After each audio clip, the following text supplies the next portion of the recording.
Estudo sobre o Evangelho de Lucas, parte 72, dia 3 de outubro de 2023. O sinal de Jonas. Lucas capítulo 11, do versículo 27 ao 32. E aconteceu que, dizendo ele estas coisas, uma mulher dentre a multidão, levantando a voz, lhe disse: Bem-aventurado o ventre que te trouxe os peitos e os peitos em que mamastes. Mas ele disse: Antes, bem-aventurados os que ouvem a palavra de Deus e aguardam. E ajuntando-se a multidão, começou a dizer: Maligna é esta geração. Ela pede um sinal e não lhe será dado outro sinal, senão o sinal do profeta Jonas. Porquanto, assim como Jonas foi sinal para os ninivitas, assim o Filho do Homem o será também para esta geração. A rainha do sul se levantará no juízo com os homens desta geração e os condenará, pois até dos confins da terra veio ouvir a sabedoria de Salomão. E eis aqui está quem é maior do que Salomão. Os homens de Nínive se levantarão no juízo com esta geração e a condenarão, pois se converteram com a pregação de Jonas. E eis aqui está quem é maior do que Jonas. Lucas 11, 27 e 32.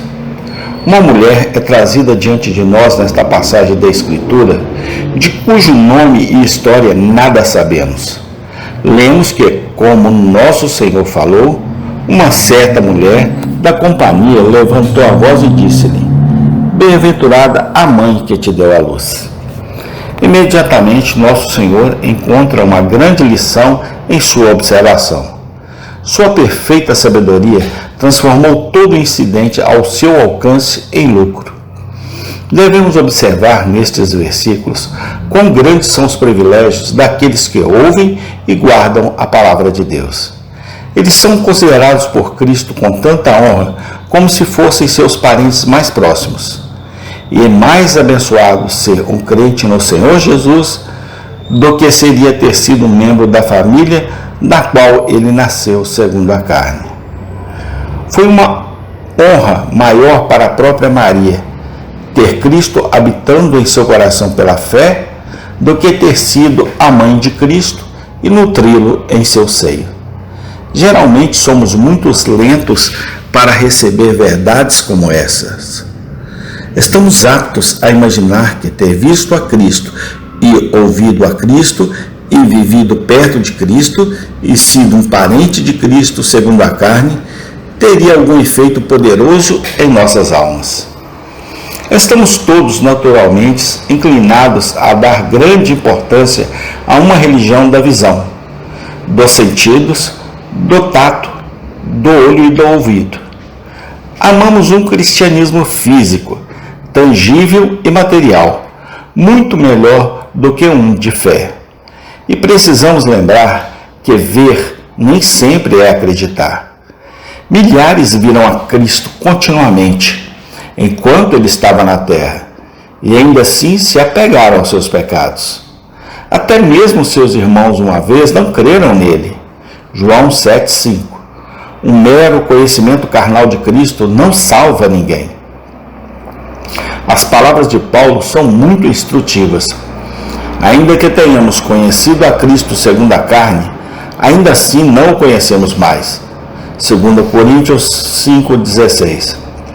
Vamos aprender com as palavras de nosso Senhor diante de nós que os maiores privilégios que as nossas almas podem desejar estão próximos e ao nosso alcance, se apenas crermos. Não precisamos desejar à toa que tivéssemos morado perto de Cafarnaum ou perto da casa de José em Nazaré. Não precisamos sonhar com um amor mais profundo e uma devoção mais completa se realmente tivéssemos pressionado a mão de Cristo ou ouvido a voz de Cristo, ou sido contado entre os parentes de Cristo. Tudo isso não poderia ter feito nada mais por nós do que a simples fé pode fazer agora. Ouvimos a voz de Cristo e o seguimos. Nós o tomamos como nosso único Salvador e nosso único amigo, e abandonando todas as outras esperanças, nos apegamos somente a Ele. Se é assim, então todas as coisas são nossas. Não precisamos de privilégios maiores. Não podemos ter uma bênção maior até que Cristo volte. Nenhum homem pode ser mais próximo e querido de Jesus do que o homem que simplesmente crê. Devemos observar, em segundo lugar, nesses versículos, a desesperada descrença dos judeus no tempo de Nosso Senhor. Dizem-nos que, embora eles se ajuntassem para ouvir Cristo pregar, eles ainda professavam estar esperando por um sinal. Eles fingiram precisar de mais provas antes de acreditarem. Nosso Senhor declara que a rainha de Sabá e os homens de Nínive envergonhariam os judeus no último dia. A rainha de Sabá tinha tanta fé que viajou uma grande distância para ouvir a sabedoria de Salomão.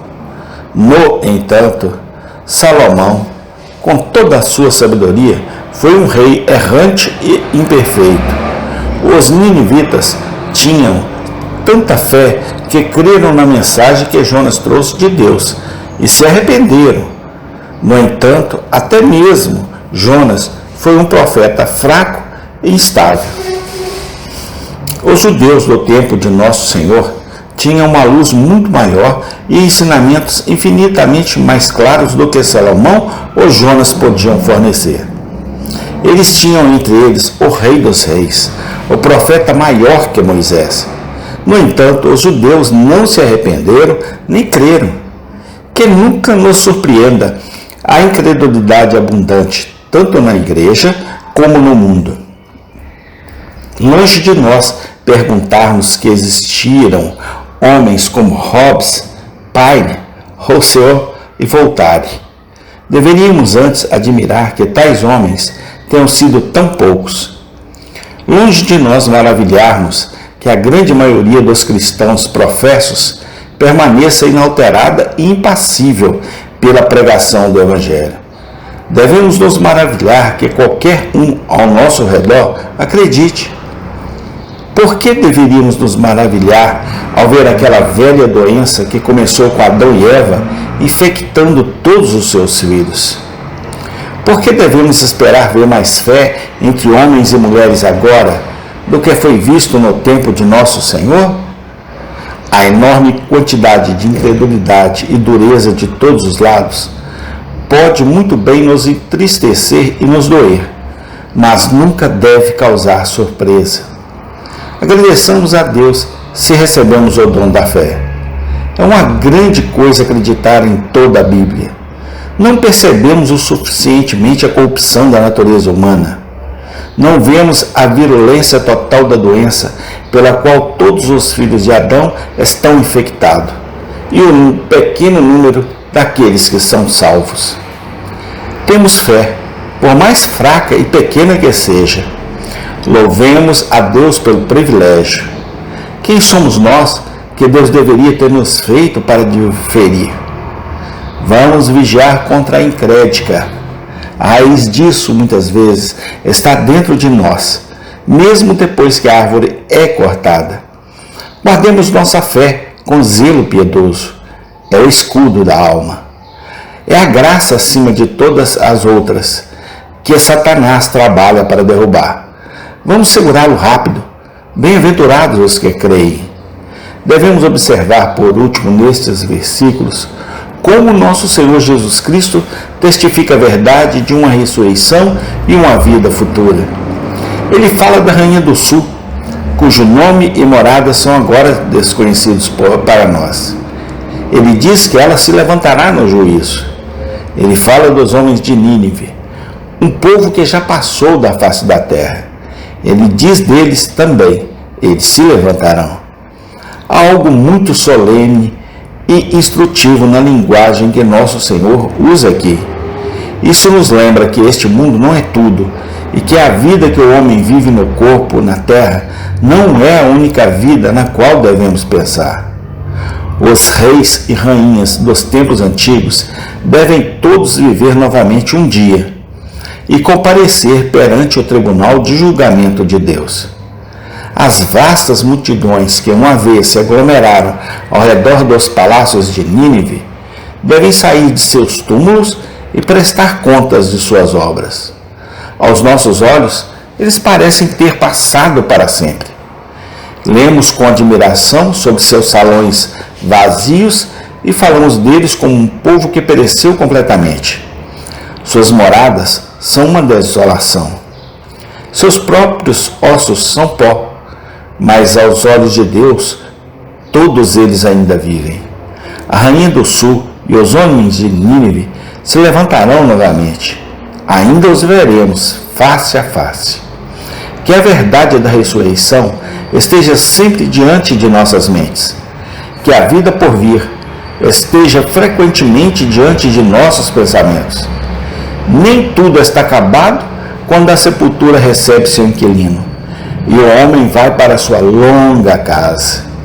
Outras pessoas podem morar em nossas casas e gastar nosso dinheiro. Nossos próprios nomes podem em breve ser esquecidos, mas ainda nem tudo acabou. No entanto, em pouco tempo, todos nós viveremos novamente. A terra lançará fora os mortos. Isaías 26:19.